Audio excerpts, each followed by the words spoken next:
بسم اللہ الرحمن الرحیم۔ السلام علیکم ورحمۃ اللہ وبرکاتہ۔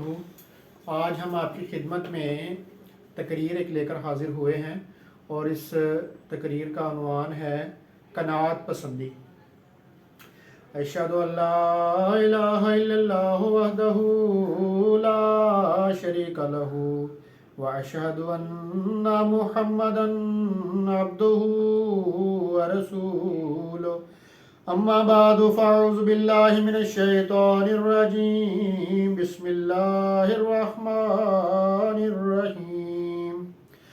لا تمدن عینیک الی ما متعنا به ازواجا منہم ولا تحزن علیہم واخفض جناحک للمؤمنین۔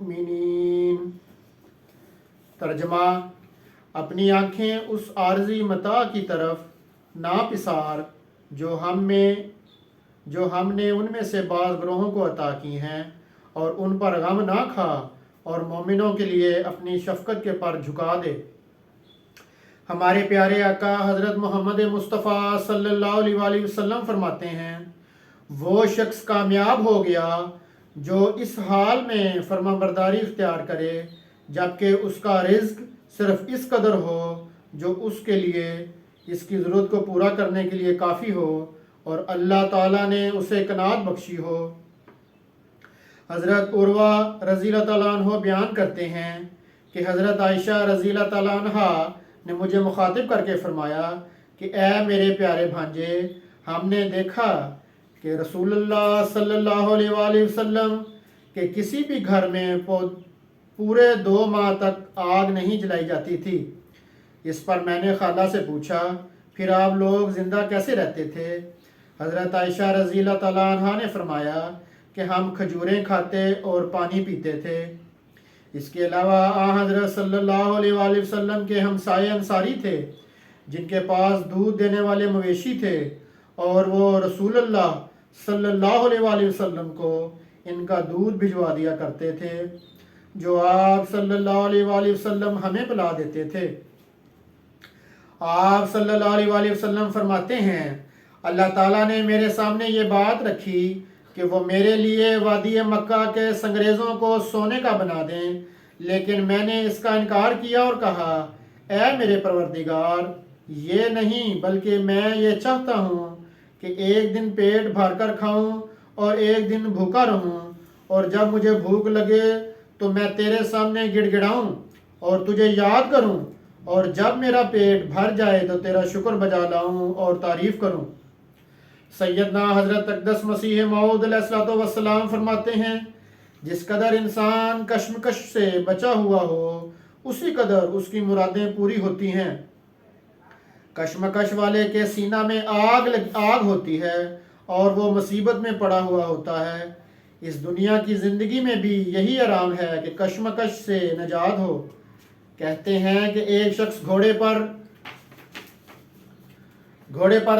سوار چلا جاتا تھا، راستے میں ایک فقیر بیٹھا تھا جس نے بمشکل اپنا 70 ہی ڈھانکا ہوا تھا۔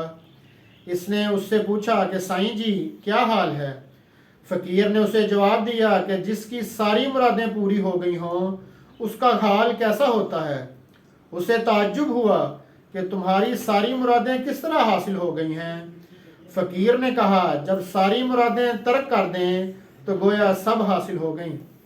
تو حاصل کلام یہ ہے کہ جب یہ سب حاصل کرنا چاہتا ہے تو تکلیف ہوتی ہے، لیکن جب قناعت کر کے سب کچھ چھوڑ دے تو سب گویا سب کچھ ملنا ہوتا ہے۔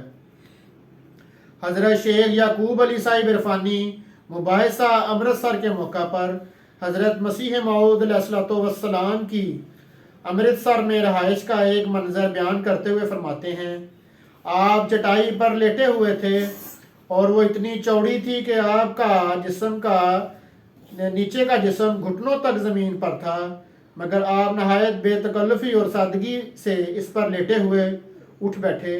میں نے بیان نہیں کر سکتا کہ ان واقعات کا دکھ دیکھ کر میرے اور میاں علاء الدین صاحب کے دل پر کیا گزرا۔ آنکھوں کے سامنے حضرت نبی کریم صلی اللہ علیہ وآلہ وسلم کا واقعہ گزر گیا کہ ایک مرتبہ حضرت صلی اللہ علیہ وآلہ وسلم ایک بوریے پر آرام فرما رہے تھے.